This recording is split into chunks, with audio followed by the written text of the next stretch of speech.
Gak apa-apa, agak telat ngerekamnya yang ada. Nah, S-Karekter ini menyatakan bahwa unggah wajib proposal program kreativitas mahasiswa. Yang wajib, jadi kalau Anda mau lulus, itu harus punya sertifikat telah mengikuti PKM. Loh, Pak, PIMU-nya nggak kepake lah, tetap kepake. Kenapa?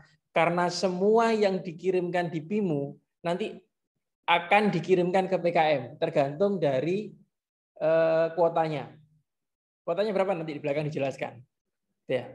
Jadi se-universitas itu tidak sama kuotanya. Semoga tahun ini kuotanya bisa nambah sehingga lebih banyak lagi yang bisa dikirimkan untuk PIMU. Ya. Jadi yang S-Karekter ini yang untuk kelulusan itu adalah sampai dengan PKM, sampai dengan unggah PKM. Jadi bukan PIMU-nya. Gitu. Semoga bisa menjawab kerancuan. Kacau ya kalau di sini. PIMU itu dibagi menjadi dua. Ada kegiatan proposal dan kegiatan karya tulis. Yang proposal itu di atas, riset, PI, penerapan iptek, kewirausahaan, dan masyarakat, karya cipta, dan GFK. Itu yang proposal. Kita harus ngajuin proposal dulu. Jadi kalau nanti skala PKM, ada suara. Nanti di skala PKM yang 6 ini bikin proposal intinya. Tapi kalau yang bawah gagasan tertulis dan AI artikel ini itu langsung produk, langsung karya tulis yang dilombakan. Oke ya, kita bahas dulu. Pertama, riset itu seperti apa? Bagi menjadi beberapa. Jadi kacau tulisannya di sini. Gimana caranya? Kayak gini.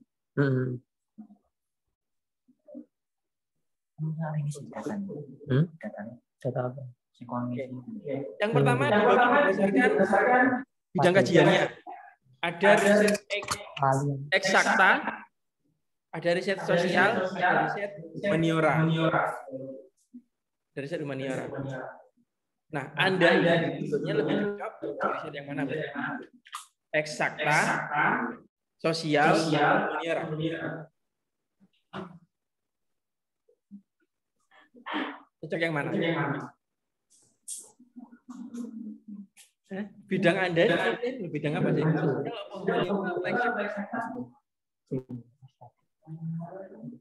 Eksakta. Ya, eksakta. IPA, komputer, fisika, biologi, teknik sains. Itu masuk eksakta. Tapi tidak kemungkinan Anda terjun sosial misalnya. Contoh, Anda ingin meneliti tentang pengaruh dan Ibu Amelina kemarin, pengaruh pembayaran digital terhadap sosial. Nah itu masuk kemana? Boleh masuk dua-duanya. Bisa eksakta, bisa sosial. Gitu. Humaniora ya tentang uang ya, hubungan ke orang gitu ya. Misalnya pengaruh hubungan antar masyarakat gitu di masa pandemi dengan penerapan sosial media. Nah kita kan sudah riset kemarin nggak pernah ketemu sama orang dengan yang jabatannya misalnya di Telegram dengan Facebook dengan Instagram, apakah kita menggantikan nah itu masuk dari tapi bidangnya bukan teknologi ya, bisa masuk ke sana, bisa masuk dua-duanya. Tapi memang kebanyakan dari teknik itu masih masuknya ke eksakta. Tapi tidak masuk yang lain. Berikutnya, riset bisa dilihat dari pendekatan. Yang pertama, riset dan analisis. Kalau yang itu dilakukan dengan alat ukurnya jelas, validasinya jelas. Kalau misalnya Apa ya? Contohnya, nah, Al-Qur'annya jelas bahwa seseorang itu dikatakan mengidap COVID jika Al-Qur'annya jelas. Enggak cuman kalau bersin pasti COVID, enggak.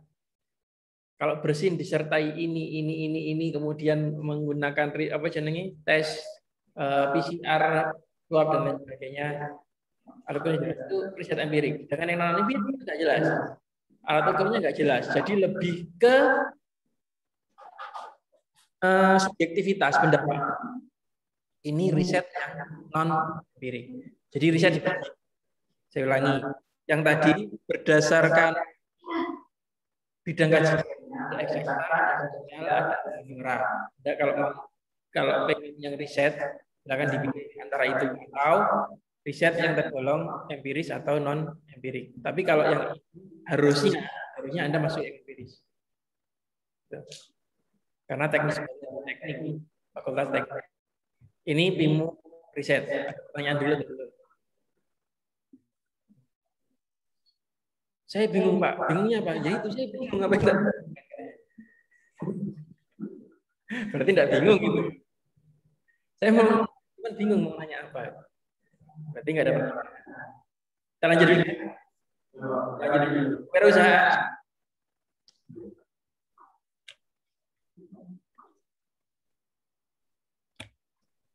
Nggak enak ya. Bang tanah gimana? Nggak kewoco.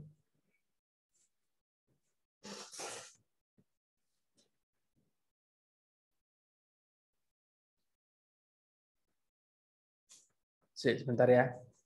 Harap bersabar. Ini ujian.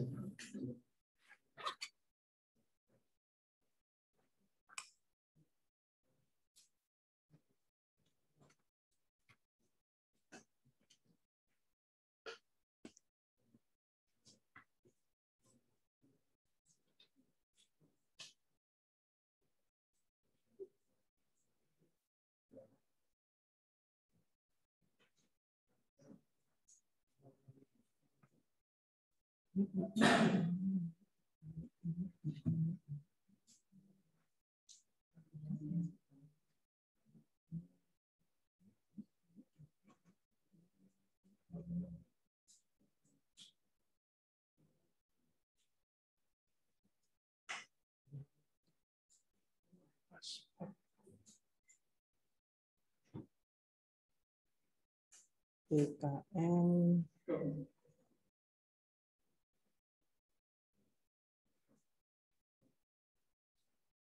PIMU.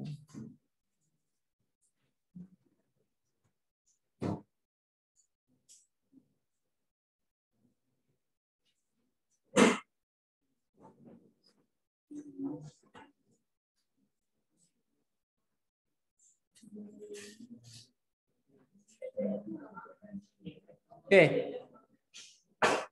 PIMU kewirausahaan, ruang lingkupnya adalah menciptakan kreativitas usaha yang dijalankan oleh tim mahasiswa dengan kreativitas produk berupa barang atau jasa. Pada dasarnya PKM, PIMU kewirausahaan lebih mengutamakan solusi tantangan intelektual yang mendasari lahirnya komoditas usaha baru dan unik. Komunitas usaha yang diciptakan harus merupakan jelmaan penguasaan intelek dari tim mahasiswa gitu ya. Jadi untuk PKMK itu tidak harus produk barang, tapi juga boleh produk jasa. Gitu ya. Nah, biasanya yang jadi kebiasaan teman-teman sebelumnya, PIMU sebelumnya walaupun PKM sebelumnya, PKMK ini hampir 90% kuliner. Kenapa? Karena itu paling gampang gitu ya. Pokoknya bahan campur digoreng gue rasanya ya apa yang penting beda muncul kan gitu. Yang ini 90% ini dikirim 90% diantaranya pasti gugur. Kenapa? Pertama, tidak unik. Karena pasti banyak yang sama. Bahannya paling cuma diganti gula, dulu dikasih gula, sekarang ganti gula aren misalnya, atau diganti gula jagung karena ada unsur kesehatannya. Tidak unik. Yang kedua, tidak sesuai dengan keilmuan Anda. Lawang dia neng kampus diajari gawe komputer lah kok ngadon jajan. Ya, ini hampir selalu gagal. Jadi kewirausahaan yang kemarin itu 90% diajukan kuliner dan 90% diantaranya gagal. Karena itu nggak unik. Yang kedua, tidak sesuai dengan bidang keilmuan. Maka kalau Anda ingin ke PIMU atau PKM kewirausahaan, masukkan unsur yang Anda kuasai di kampus. Misal, bikin startup berdasarkan teknologi, berbasis teknologi. Apa ya? Misalnya laundry by application. Anda tinggal klik, kemudian nanti datang, dicuci, antar jemput, pembayaran bisa langsung pakai QRIS, scan, bisa pakai RFID atau bisa pakai apa, ada teknologi di sana. Nah, itu masuk. Contoh itu ya, contoh. Jadi kalau mau Anda mengembangkan kewirausahaan, maka masukkan kemampuan Anda yang dipelajari di kampus itu ke dalam kewirausahaannya. Kalau produk barang itu boleh barang baru, barang yang belum pernah ada, boleh modif. Kalau dulu barang ini seperti ini, tapi kurangnya begini, maka kamu tembel solusi kekurangannya itu dengan solusi yang baru itu boleh. Ya, novel, komik atau animasi ini boleh. Kemudian kalau jasa boleh event organizer, konsultasi, pengolahan data antar barang dan lain-lain. Kewirausahaan belum ada pertanyaan? Belum. Kita lanjut dulu. PIMU PM atau pengabdian kepada masyarakat meliputi kewirausahaan masyarakat non produktif untuk pembentukan wirausaha baru. Jadi gini contohnya. Misal di sebuah, ini yang pernah saya lakukan ya, di sebuah desa itu banyak pabrik tahu. Limbahnya, pabrik tahu itu kan kedelai itu limbahnya banyak. Biasanya di sana dibuang. Hanya 10% yang digunakan untuk pakan ternak. Sisanya dibuang. Lah ini limbah, kotor, mencemari lingkungan. Nah, di sana Anda bisa mengajak ibu-ibu PKK, mengajak Karang Taruna di sana, ayo kita manfaatkan limbah ini. Jadi apa? Jadi kue, jadi kerupuk, jadi adonan macam-macam. Kemarin di TV ada yang pemanfaatan limbah masker untuk pembuatan pot bunga, vandel dan lain sebagainya. Nah itu boleh. Itu pengabdian masyarakat. Jadi masyarakat yang non produktif diproduktifkan sama Anda. Dikasih solusi, ayo kita bikin ini aja. Daripada ini jadi sampah, daripada ini tidak berguna, kita bikin usaha. Sehingga pada saat Anda sudah ngajari, sudah jalan, ditinggal, masyarakat ini punya pendapatan baru. Ya. Yang kedua, penerapan ilmu pengetahuan, teknologi, dan seni untuk memecahkan persoalan atau memenuhi kebutuhan masyarakat. Jadi kalau misalnya Anda di desa Anda saja misalnya, ada masalah seperti ini, Anda punya solusi dari apa yang Anda pelajari di kampus, itu bisa dijadikan dalam pengabdian masyarakat. Misal, di Bondowoso pernah dengar kampung YouTube? Ya, itu contohnya. Anda tahu teknologi YouTube, tahu caranya mengoperasikannya, tahu bagaimana mendapatkan uang profit dari sana. Kemudian Anda ngajari sak kampung pemuda-pemuda sing nganggur-nganggur, ayo tak ajarin gawe YouTube.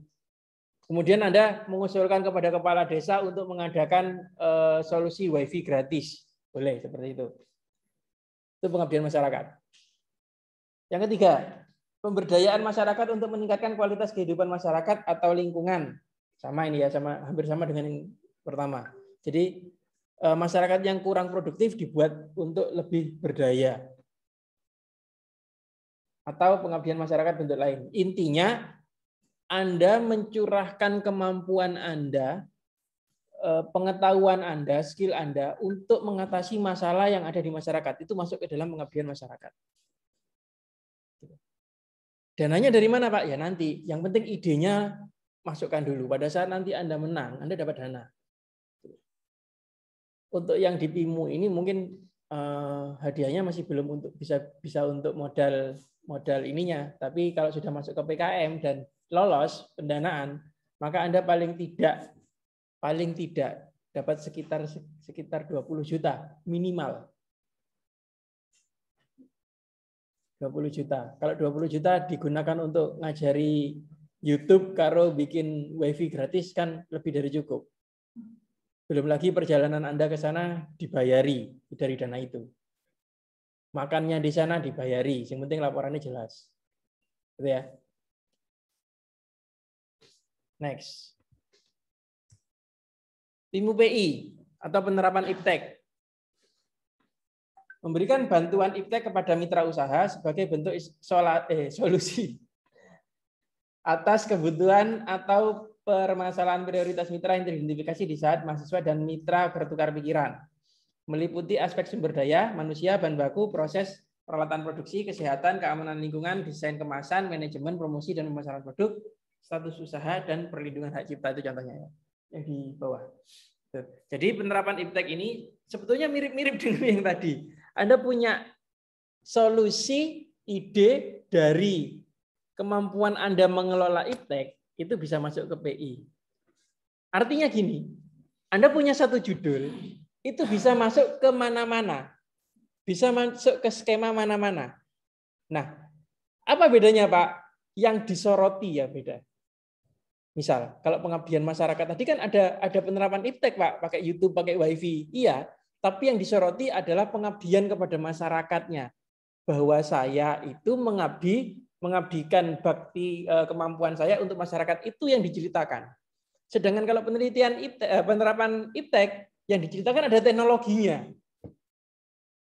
Tolak ukurnya beda, maksudnya titik fokus yang diceritakan itu beda, walaupun topiknya sama.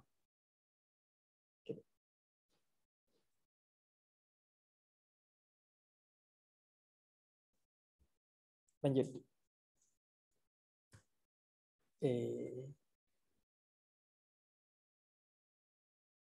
Ini untuk kok KC.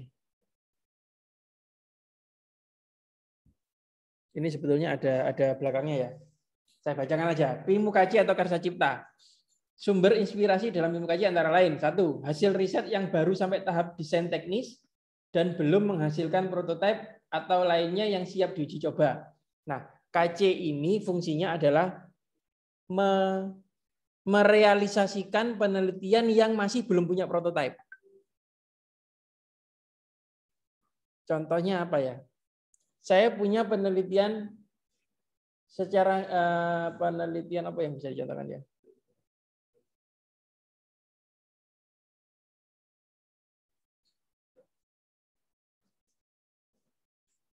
Sentimen analisis terhadap tweet misalnya.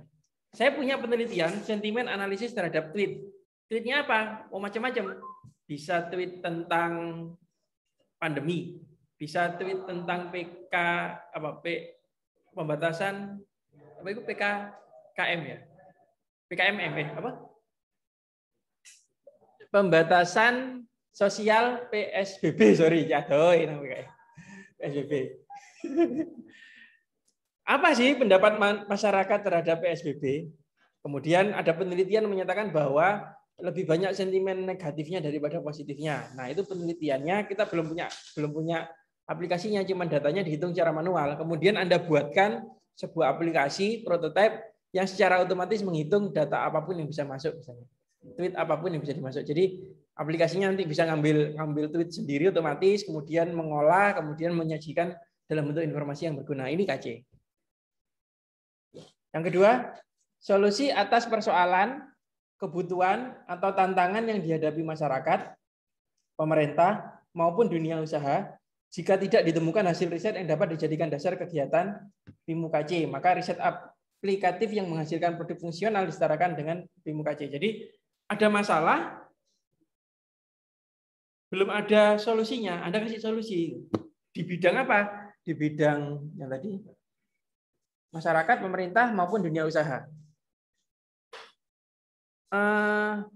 Sekarang ini permasalahannya warung-warung sepi. Warung-warung sepi. Karena apa? Karena PSBB. banyak orang yang tidak berani keluar atau dilarang keluar atau bahkan tidak boleh buka toko selama PSBB.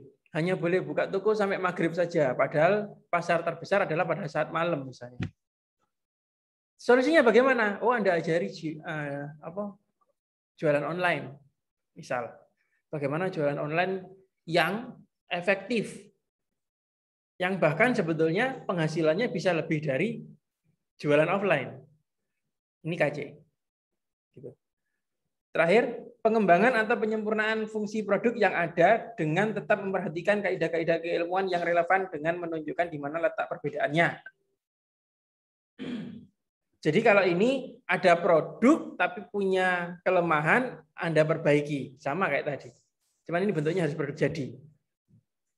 Kalau program ya program jadi. Kalau alat ya alat. Gitu ya. Misal ada alat yang saya pernah bikin itu alat pemadam api. Jadi prototipenya kalau dikasih maze gitu, dikasih apa maze itu ya, labirin, kemudian ada api di sana, dikasih api, robot ini akan nyari sendiri, begitu ketemu api disemprot, mati. Kemudian Anda punya ide, algoritmanya robot ini sebetulnya bisa diperbaiki sehingga waktu pencarian apinya jauh lebih cepat misalnya. Anda bikin seperti itu kemudian diaplikasikan. Ini boleh. Ya. Ini PIMU KC. Tahapannya seperti itu. Pertama, persoalannya dijelaskan dulu, kemudian Anda jelaskan idenya, kemudian karyanya. Idenya begini, kemudian hasilnya nanti begini. Ya. Sehingga nanti dipresentasikan sudah dalam bentuk hasil jadi, produk yang sudah jadi. Ini KC. Karsa Cipta. Berikutnya PIMU GFK atau gagasan futuristik konstruktif. Memotivasi partisipasi mahasiswa dalam mengelola imajinasi, persepsi dan nalar, memikirkan tata kelola yang futuristik namun konstruktif sebagai upaya pencapaian tujuan SDGs. SDGs itu Sustainable Development Goals atau tujuan pembangunan berkelanjutan. Jadi SDGs ini sudah diterapkan di Indonesia bahwa pembangunan itu nggak boleh ganti presiden, ganti pembangunan. Gitu ya. Gak maju-maju nanti. Jadi SDGs itu apa yang dicanangkan sekarang dilanjutkan berikutnya. Gitu. Di Indonesia ataupun solusi kepribadian bangsa Indonesia, kesemuanya dimulai dari gagasan, lalu dilanjutkan narasi, pada akhirnya diwujudkan dalam karya. Karya GFK ini nantinya yang dipresentasikan adalah video. Jadi Anda bikin dulu proposalnya yang menjelaskan nanti saya mau bikin karya yang menceritakan ini. Misal, sekarang ini masalah sampah makin merajalela. Kemudian Anda ingin mengajak masyarakat untuk mulai memanfaatkan sampah. Contoh, misal, pernah ke TPA Pakusari? Belum. TPA itu apa? Tempat pembuangan akhir. Ya. Bukan tempat pipis anak. Tempat pembuangan akhir. Berarti tempat sampah. Tempat pembuangan sampah. Sekarang itu jadi wisata. Silakan Anda berkunjung. Saya nggak promosi nih ya. Itu salah satu contoh gitu. Contoh ide dari GFK. Ayo bahwa tempat pembuangan akhir yang selama ini jadi masalah, selalu jadi masalah, itu baunya kemana-mana. Ternyata sekarang bisa jadi wisata itu. Nah, ajakan itu nanti bentukkan dalam bentuk video. Tapi sebelum jadi video, sebelum ini lolos, Anda ceritakan dulu motif ajakannya dalam bentuk proposal. Ini GFK. Nah, proposal sampai di sini, sisanya karya tulis.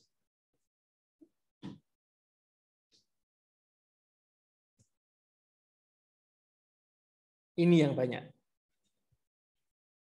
Waduh, ya toh. Nanti saya kirimkan ini ya, apa namanya, PowerPoint-nya biar Anda bisa baca langsung gitu ya. Paling enggak tak jelasin dulu. Ruang lingkupnya GFK tadi itu ada 17. Pertama, tanpa kemiskinan. Tidak ada kemiskinan dalam bentuk apapun di seluruh penjuru dunia. Nah, itu ajakan Anda bagaimana? Misal ajakan untuk bersedekah. Ya. Kalau semua orang kaya di Indonesia melaksanakan sedekah subuh secara rutin setiap pagi, setiap subuh misalnya, maka dalam waktu sekian tahun atau bahkan sekian bulan tidak akan ada kemiskinan di seluruh Indonesia. Tapi bukan cuma teori, jelasin hitung-hitungannya. Kalau misalnya jumlah masyarakat mampu di Indonesia itu ada sekian miliar, tiap pagi menyisakan uang 1.000 saja tiap pagi, kemudian dikelola dengan baik oleh pemerintah, kemudian disampaikan atau didistribusikan kepada yang kurang mampu yang jumlahnya sekian miliar atau sekian puluh ribu, sekian juta orang yang kurang mampu misalnya. Maka dengan kegiatan ini dalam waktu sekian bulan hitung-hitungannya, kita bisa menghapuskan kemiskinan di muka bumi Indonesia Raya tercinta. Itu bisa Anda contoh. Tanpa kemiskinan. Kedua, tanpa kelaparan, zero hunger, tidak ada lagi kelaparan, mencapai ketahanan pangan, perbaikan nutrisi, serta mendorong budidaya pertanian berkelanjutan. Yang ketiga, kesehatan yang baik dan kesejahteraan, good health and well-being, menjamin kehidupan yang sehat, mendorong kesehatan, bla bla bla. Pendidikan berkualitas. Kelima, kesetaraan gender. 6, air bersih dan sanitasi. 7, energi bersih dan terjangkau. 8, pertumbuhan ekonomi dan pekerjaan yang layak. 9, industri, inovasi dan infrastruktur. 10, mengurangi kesenjangan. 11, keberlanjutan kota dan komunitas, yaitu membangun kota-kota serta pemukiman yang berkualitas, aman, dan berkelanjutan. 12, konsumsi dan produksi bertanggung jawab atau responsible consumption and production, menjamin keberlangsungan konsumsi dan pola produksi. 13, aksi terhadap iklim atau climate action, bertindak cepat untuk memerangi perubahan iklim dan dampaknya. Nah, sekarang ini kan iklim sedang tidak jelas gitu ya. Hujan kadang mendung tiap hari, begitu hujan cuma sekali banjir. Kadang nggak hujan sama sekali, sudah waktunya musim hujan tapi panas berkepanjangan sehingga gagal panen dan lain sebagainya. Ini bisa Anda wujudkan di GFK. Kemudian kehidupan bawah laut, termasuk yang kemarin itu yang menang tahun lalu itu ini, kehidupan bawah laut. Kelompok mahasiswa tersebut menjelaskan pengaruh limbah masker terhadap kehidupan bawah laut. Ya. Jadi masker itu kalau buang nggak boleh sembarangan, harus dihancurkan dulu, harus dipotong talinya dulu. Kalau nggak gitu bisa nyantol ke kepalanya ikan-ikan, kepalanya penyu dan lain sebagainya. Ini bisa mempengaruhi kehidupan bawah laut dan lain sebagainya. Kehidupan di darat, yaitu melindungi, mengembalikan dan meningkatkan keberlangsungan pemakaian ekosistem darat, mengelola hutan secara berkelanjutan, mengurangi tanah tandus serta tukar guling tanah. Tukar guling. Bantalimbu nanti. Kemudian institusi peradilan yang kuat dan kedamaian. Peace, justice, and strong institution. Meningkatkan perdamaian termasuk masyarakat untuk pembangunan berkelanjutan, menyediakan akses dan keadilan bagi semua orang termasuk lembaga dan bertanggung jawab untuk seluruh kalangan. Ini kayaknya lebih cocok ke prodi hukum ya. Kemitraan untuk mencapai tujuan, memperkuat implementasi dan menghidupkan kembali kemitraan global untuk pembangunan yang berkelanjutan. Atau isu-isu nasional yang sekarang lagi banyak itu bisa Anda angkat. Korupsi, narkoba, NKRI, bencana alam, bahasa daerah, konservasi, satwa liar. Ini untuk ruang lingkup GFK. Selanjutnya masih ada 6. Suara saya sudah mulai serak. PIMU GT atau gagasan tertulis. Nah, mulai dari sini ini sudah bentuk artikel, bukan lagi bentuk proposal, gitu ya. Yang ini lebih enak, kenapa? Nulisnya lebih sedikit. Anda nggak perlu bikin proposal gitu. Gagasan tertulis bersifat menyelesaikan persoalan atau problem solving. Selain itu, sifat utama PKMGT lainnya adalah futuristik, visioner, ya, memerlukan durasi waktu panjang. Jadi namanya gagasan. Kenapa kok tidak, kalau misalnya tidak memerlukan durasi waktu yang panjang, maka nggak perlu gagasan, langsung dilaksanakan, selesai jadi. Ya, kayak misalnya produksi kerupuk berbahan dasar limbah tahu. Nah, itu bukan gagasan. Kenapa? Bisa langsung dilaksanakan. Tapi kalau gagasan itu waktunya panjang. Yang harus dilakukan bertahap. Ya, itu gagasan. Kemudian realistik, bisa dicapai. Bukan hal yang nggak mungkin. Berdampak sistemik atau berskala masif. Ini dari PIMU GT atau gagasan tertulis. Berikutnya AI atau artikel ilmiah. Meliputi kegiatan tridharma perguruan tinggi, yaitu pendidikan, penelitian, dan pengabdian kepada masyarakat. Dalam hal ini yang dijadikan lingkup adalah hasil kegiatan tim dan bukan individu. Jadi artikel ilmiah ini bikin artikel, bikin jurnal, paper, artikel yang disubmit ke jurnal tentang apapun yang termasuk dalam tridharma perguruan tinggi. Ya, jadi boleh tentang pendidikan, boleh tentang penelitian, atau juga pengabdian kepada masyarakat. Bedanya dengan yang PKM, yang PIMU GT tadi apa Pak? PIMU GT bentuknya proposal, yang ini artikel. Artinya ini sudah bentuk artikel yang siap publish. Gitu. Nah, ini kuotanya tahun lalu. Bahwa proposal kegiatan sampai 5 bidang, ya, 5 bidang itu PIMU, riset, penerapan iptek, kewirausahaan, pengabdian masyarakat, dan karsa cipta. Untuk PKM tahun lalu jatahnya 210 proposal. Universitas. Gitu ya. Jadi Anda harus berlomba-lomba dengan seluruh prodi di seluruh universitas supaya ini bisa masuk ke PKM. Proposal Anda bisa masuk ke PKM. Kemudian yang GFK, gagasan futuristik tadi, 30 proposal. PIMU GT, gagasan tertulis, 30 proposal.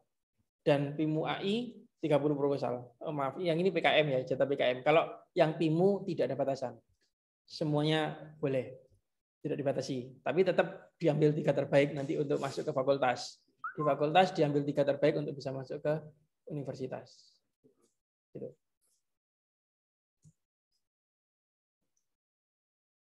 Alurnya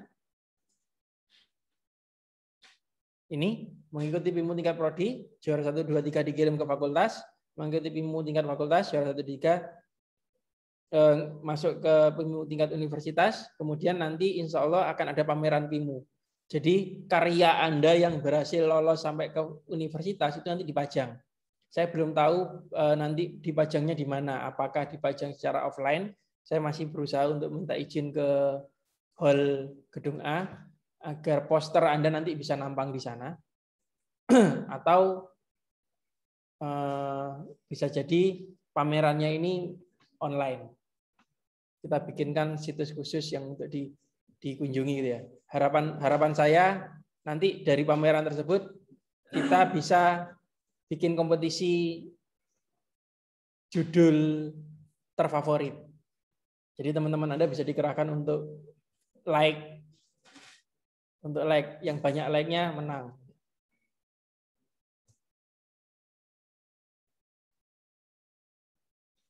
Sebelum menulis proposal, pahami format penulisan. Baik itu ukuran kertas, margin, spasi, huruf font, semua aturannya Anda pahami. Kenapa begini? Ini membiasakan diri pada saat PKM. Jadi PKM itu yang terpilih hanya sekitar 1.000 proposal. Yang masuk puluhan ribu. Jadi yang terpilih itu hanya sekitar 10%. Sehingga juri itu akan dengan senang hati mencoret yang nggak sesuai dengan tata cara penulisan. Nggak usah dibaca ini kontennya bagus, enggak. Kelihatan dari covernya salah saja, nggak dibaca, buang. Gitu. Apalagi jurinya itu nanti pasti akan tidak menilai mahasiswanya sendiri. Dia pasti menilai mahasiswa yang dari lain. Sehingga makin banyak yang gugur, dia makin seneng dong. Maka kesempatan mahasiswanya sendiri makin banyak gitu. Sehingga jangan sampai ada kesalahan tulis, kesalahan format. Eman, belum berjuang sudah mati duluan ini. Sudah dibuang duluan. Belum tahu kontennya, dilihat wah ini format judulnya apa? Covernya aja salah, ya sudah dibuang. Oh, covernya sudah benar, oke, dibuka. Halaman 1, spasinya harusnya unik ya. Di PKM itu biasanya tidak menggunakan format yang umum. Umumnya spasi berapa? 1 atau 1,5. Yang dipakai di PKM itu 1,15. Sehingga ini 1,5 ya sudah buang. Wah ini ini spasinya 1 ini 1,15 buang. Tanpa dibaca kontennya. Nah ini hati-hati. Kalau Pimu mungkin kita masih sangat bermurah hati, nggak ngelihat formatnya, pokoknya kontennya api lolos. Tapi di PKM tidak. Gitu ya. Kebanyakan kemarin yang gugur di sana. Nggak dibaca, pokok yang dari Pimu sudah, saya menang Pak, menang universitas. Diupload, gagal. Kenapa? Loh, format judulnya, format covernya keliru. Kan eman itu loh. Sudah menang di prodi, menang di fakultas, menang di universitas, diupload tidak dirubah, tidak disesuaikan formatnya. Ya gugur. Dan format ini tiap tahun ganti. Setiap tahun Simbel Mawadikti pasti punya mengeluarkan panduan baru yang pasti berbeda dengan tahun sebelumnya. Sehingga kalau yang tahun ini gugur, kemudian tahun depan dikirim lagi, ya pasti gugur. Kenapa? Formatnya beda. Apakah nggak boleh Pak kalau yang tahun ini gugur, tahun depan digugurkan lagi? Boleh. Tapi formatnya disesuaikan. Ya. Jadi latihan mulai Pimu nanti dibaca baik-baik buku panduannya. Sudah dapat buku panduan? Belum ya? Oke, nanti di-share ke Mbak Marina juga buku panduannya.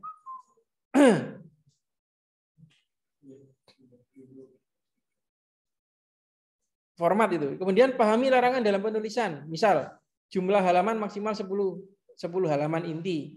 Pendahuluan sampai dengan daftar pustaka. Nah, ini kalau di WKM ya. Jadi yang diupload ke sana itu tidak termasuk lembar pengesahan. Tidak termasuk lampiran. Gitu. Yang dihitung hanya halaman inti. Halaman inti itu adalah pendahuluan sampai dengan daftar pustaka. Ya sih ada yang ngirim itu ono lampirane. Ya masih ada yang ngirim itu ada lembar pengesahannya. Gugur. Ya. Jadi larangan-larangan dalam penulisan harap diperhatikan. Kemudian yang ketiga, pelanggaran aturan akan berakibat pada pemberian skor mati. Pokoknya ngelanggar aturan pasti gugur, nggak ada tapi. Loh Pak, kan eman, tapi kan ini konsepnya bagus. Tapi Anda sudah melanggar peraturan. Formatnya tidak sesuai, sudah tidak ada pengecualian. Jadi sangat ketat sekali nanti pada saat PKM itu seleksi PKM dilaksanakan. Karena yang lolos yang didanai itu hanya sekitar 10%. Alhamdulillah kampus ini tahun lalu didanai 3 proposal. Ada yang 20, paling kecil 26 juta, ada yang dapat sampai 55 juta kalau nggak salah. Tuh. Saat pelaksanaan di tahun 2002 nanti masih berstatus mahasiswa. Ini kalau PKM ya. Kalau PKM pada saat Anda misalnya Januari besok daftar PKM. Kemudian ternyata bulan Juni Anda sidang TA. Sidang skripsi, nggak boleh. Jadi kalau Anda masuk ke PKM, Anda harus nunggu lulus sampai PKM-nya selesai. Kalau nggak gitu gugur, walaupun sudah dikasih duit suruh ngembaliin. Gitu. Jadi kalau misalnya Anda ke semester tua, Ini paling banter semester berapa? Ada yang semester 5? Nggak ada ya, semoga nggak ada. Gitu ya. Jadi kalau semesternya, oh saya masih lama, oke lah silakan ikut PKM. Tapi kalau misalnya saya pengennya sih lulus tahun ini Pak, ya wis. Kalau di PIMU Anda lolos gitu ya, kemudian dikirim, di PKM atas namakan nama Anda ke nama yang sekiranya setahun itu belum lulus. Gitu. Daripada gugur eman-eman. Ya, jadi untuk PKM itu memang tidak boleh lulus sampai dengan PKM selesai. Sampai dengan lembar pertanggungjawaban dikirim. Itu setahun. Gitu ya. Yang tahun ini kemarin bulan September, Oktober, November, Desember. Oktober ditutup. Jadi teman-teman yang ikut PKM tahun lalu setelah Oktober baru boleh lulus. Gitu. Alhamdulillah terakhir. Oke, sampai di sini ada pertanyaan dulu enggak? Paham ya? Jelas atau blas? Jelas, blas.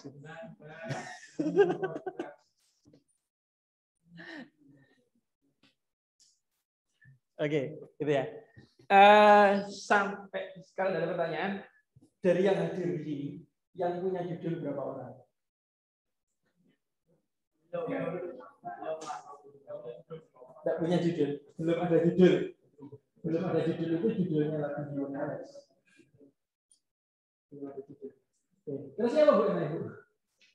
Harapan saya sih sebetulnya hari ini ada judul, walaupun tidak ada semua orang, paling tidak satu kelompok punya judul.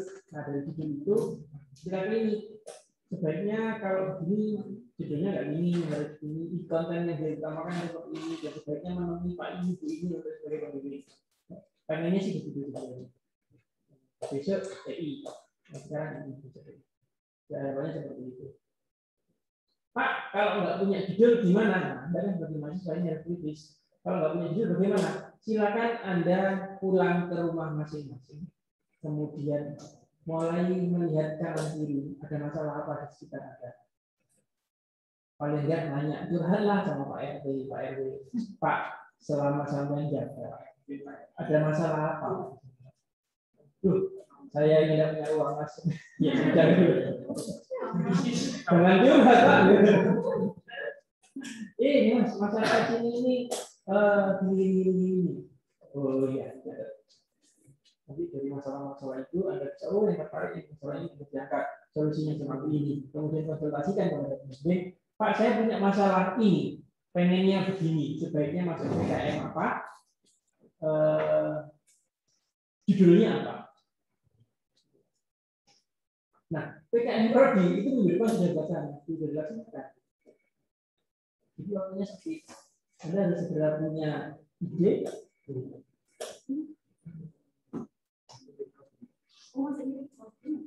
Iya, Pak. Suaranya masih. Itu juga kami masyarakat. Sekarang masih sosialisasi. Jadi anak-anak ini baru tahu ternyata ada macam-macam skinnya. Nah, nanti saya tadi sudah share panduannya. Jadi harapan saya biar akhir pekan mereka mikir nanti Senin itu sudah punya judul. Jadi di situ kan tiap skin ternyata beda-beda. Ada yang tiga orang kelompoknya gitu ya Pak ya, ada yang 4. Itu kalian baca lagi, dipelajari lagi. Nah ini nggak boleh satu angkatan kok gitu kan ya Pak? Iya. Kalau ilmu sebaiknya tidak satu angkatan kok. Kalau PKM justru tidak boleh satu prodi. PKM biar nanti dulu kita fokus di ilmu aja dulu. Jadi nanti satu kelompok kalian ngajar. Makanya kan saya minta yang semester 1 juga datang. Jadi seperti kayak kalian tuh mentoring yang semester 1. Jadi yang semester 3 ngajar yang semester 1. Nanti untuk kalau yang semester 1 dan semester 3 itu punya pengalaman dan bisa ngajar dari kita. Gitu. Jadi sebenarnya Jadi semua yang ada di sini saya harap jadi kelompokan. Ya nanti dibagi. Ya. Nah, itu nanti tergantung Di skimnya kan ada di buku panduan di daerah ini. Skim ini minimal berapa, maksimal berapa. Yang jelas nggak boleh sendirian. Kemarin TI itu 5 orang. Ya tergantung skimanya. 5 orang. Tapi gini, kalau kita mengikuti syaratnya ke universitas yang berkuat, ya untuk bisa syarat kelulusan ya, kan dibanding akan harus bikin PKM gitu kan. Nah itu dimulai dari sekarang kita punya tabungan. Jadi nggak dadak mau akhir baru bingung PKM. Gitu. Ya. Jadi kan Pak Denny juga sudah bilang kalau misalnya tidak lolos bisa diajukan lagi untuk periode selanjutnya. Itu bisa jadi tabungan nanti diperbaiki apa ya. Kalian sudah tinggalan lah di sekolah. Ya, jadi perbaikan itu nanti terjadi di setiap level ya. Saya prodi ini. Prodi kan nanti dilombakan, kemudian dapat masukan dari juri prodi. Oh itu lebih baik kalau gini kita dapat. Terus misalnya Anda lolos ke fakultas, yang diajukan ke fakultas ini bukan proposal awal, tapi proposal sudah upgrade. Di lomba ilmu fakultas itu nanti Anda dapat masukan lagi, dapat insight lagi dari juri fakultas. Yang masuk ke universitas ini adalah proposal sudah upgrade. Gitu.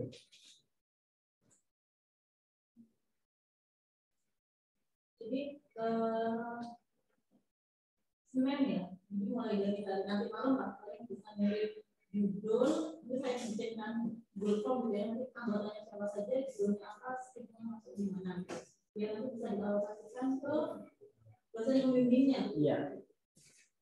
Judul kasar saja nggak apa-apa, biar nanti dianalisis sama dosen. Jadi mungkin videonya ya. Idenya. Judulnya bagaimana?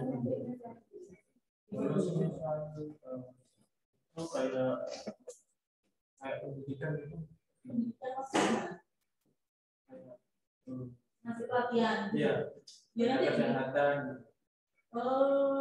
Apa tentang prodi? Ya. Fokusnya tetap di prodinya ya Pak. Iya, sebaiknya yang sesuai dengan bidang Anda. Gitu. Boleh tentang kesehatan, tapi yang menggunakan teknologi boleh. Nanti kalau untuk di PKM-nya ya bisa masuk dari anak prodi kesehatan. Iya, nanti kalau sudah PKM. Gitu. Misal Anda bikin sistem pakar penentuan penyakit COVID menggunakan Android misalnya, boleh. Itu bisa masuk riset, bisa masuk ke Karsa Cipta, bisa masuk ke banyak itu kayak gitu. Output akhirnya ya, output akhirnya tetap artikel ilmiah. Harapannya. Kalau bikin website aplikasi futsal, boleh. Boleh, dibikin aja. Ya, itu jadi satu ide kamu ya. Tinggal aja. Yang penting harus ada tingkatnya. Disesuaikan dengan setiap skim Mas ya. Jadi bikin website aplikasi apa? Futsal. Pemilihan tim futsal gitu ya. Nah, oh gitu. Ya boleh. Tinggal Anda sesuaikan. Kira-kira itu bisa masuk ke skim yang mana? Kalau sudah masuk ke skim gitu, maka yang harus ditonjolkan penjelasannya itu bagian mana gitu. Boleh, ya. Ini ada beberapa ide, cuma belum ada konsep secara kasarnya, Pak. Misalnya kayak membuat sebuah aplikasi itu, Pak. Kan sekarang ini di Indonesia ini ada program prioritas nasional stunting, kondisi kronis pada bayi itu, Pak. Ya. Jadi di situ di aplikasi itu kayak membuat perhitungan gizi. Nanti dari itu kita masukkan rumus gizi yang terbaru menurut WHO. Ya. Jadi juga bisa kayak pendataan itu, Pak. Boleh. Mereka pendataan itu apa bisa? Bisa. Jadi secara teknologi, misalnya bikin aplikasi tadi penentuan status anak dia termasuk dalam stunting atau tidak. Ya, itu boleh. Jadi deteksi dini. Deteksi dini. Terus misalnya kalau dari statistik itu dari desa ya, itu masuk nang. Itu kalau masih penyuluhan misalnya itu bisa jadi masuk ke pengabdian. Iya, pengabdian masyarakat, penyuluhan itu bisa pengabdian masyarakat. Terus misalnya mengajak orang tua untuk memperhatikan gizi anak, GFK. Tergantung nanti Anda mau masuk yang mana, maka yang dijelaskan itu sesuaikan dengan skemnya. Berarti kalau masuknya ke kayak pengabdian itu berarti menyelesaikan kayak kan yang ada data terbaru itu ada 17 desa di Jember ini, berarti bisa ke situ kalau pengabdian. Boleh. Kalau yang tidak harus 17 desa, Anda pilih 2 atau 3 desa saja cukup, selesai. Yang penting ada tindak lanjutnya, pengabdian nggak cuma ceramah, tidak cuma ngajari ya ceramah gitu terus ditinggal, harus ada tindak lanjutnya. Setelah ceramah nanti misalnya dapat 2 bulan dikunjungi lagi perkembangannya bagaimana, yang diceramain tadi dilaksanakan atau tidak, misalnya gitu. Kendalanya apa, solusinya bagaimana, itu pengabdian masyarakat. Jadi nggak cuma ceramah. Dari ceramah itu 20 juta. Tapi karena di sini anak IT lebih jadi urusannya ke IT. Iya, sebaiknya. Jadi aplikasi tadi.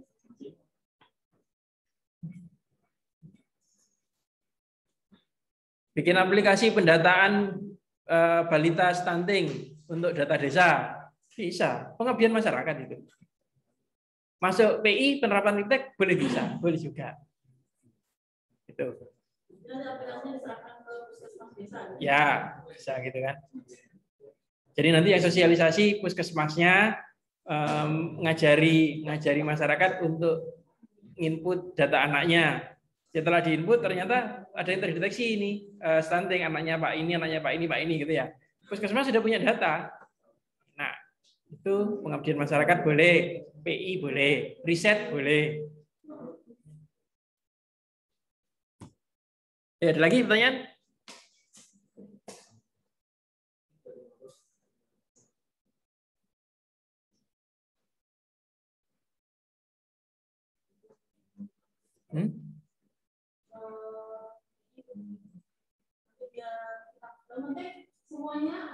Semuanya join gitu ya. Walaupun yang semester 1 tetap ikut ya, ikut nanti jadi akan tahu bagaimana alurnya. Gitu ya. Tapi fokusnya tetap saya di semester 3 ini sini. Semester 3-nya kalau saya ikut semua, sehingga nanti punya bekal untuk semester 5. Oh iya, yang semester 1 belum boleh jadi ketua. Jadi kalau misalnya semester 3 ini sudah punya judul masing-masing, ajak adikmu untuk jadi anggota, gitu ya.